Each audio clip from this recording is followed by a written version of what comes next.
Hey guys, welcome back to my channel. আজি মই আপোনালোকৰ আগত শাহী দম আলুৰ ৰেচিপি ভিডিঅ' লৈ আহিছো। সো বলক ভিডিঅ'টো ষ্টাৰ্ট কৰো।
শাহী দম আলু বনাবৰ কাৰণে মই কেইটামান সৰু আলু এনেদৰে ভাজি লৈছো। আপোনালোকে ডাঙৰ আলুটো ল'ব পাৰে আৰু আলু ভাজিব সকলোৱে জানে, তো মই এটো দেখুৱা নাই।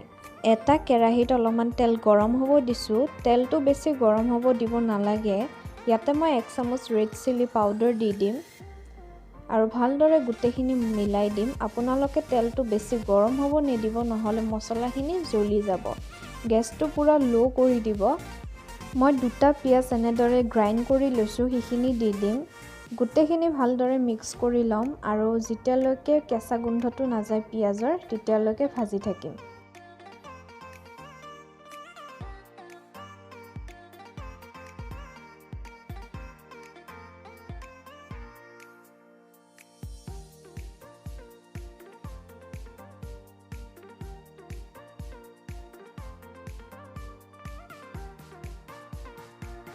ইয়াতে মই হাফ কাপ পানী দিম আৰু ভালদৰে সিজিব থৈ দিম।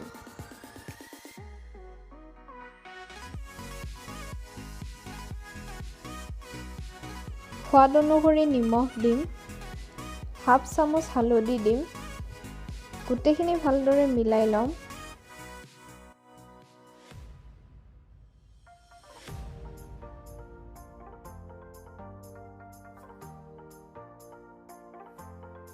এক চামুচ সবজি মছলা দিম।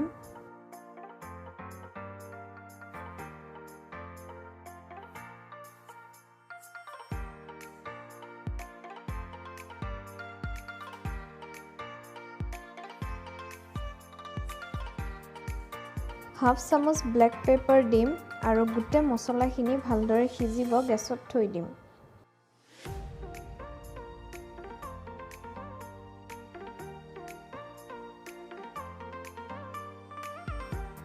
যেতিয়া মছলাখিনি সিজি যাব, মই ইয়াতে এটা বিলাহী গ্ৰাইন্ড কৰি লৈছো, হিখিনি ইয়াতে দি দিম আৰু গুটেখিনি ভালদৰে মিক্স কৰি লম।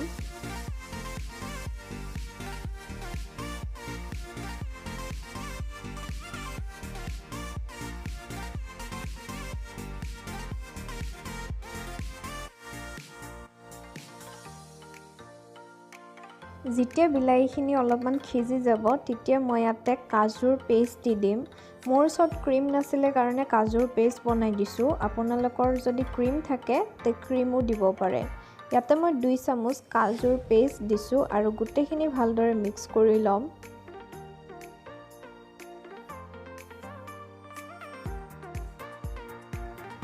আৰু ইয়াতে গ্ৰেভিৰ মতে দি পানী দি দিম।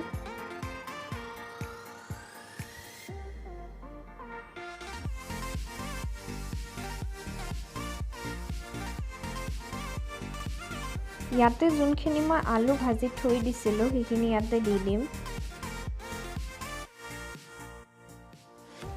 ভালদৰে গুটেখিনি সিজালৈকে গেছত থৈ দিম।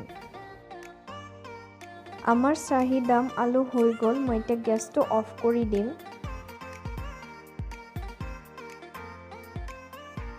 সো গাইস, আজিলে ইমানে। ভিডিঅ'টো যদি ভাল লাগে লাইক কৰি দিব, শ্বেয়াৰ কৰি দিব আৰু মোৰ চেনেলটো সাবস্ক্ৰাইব কৰিব নাপাহৰিব। Thank you everyone.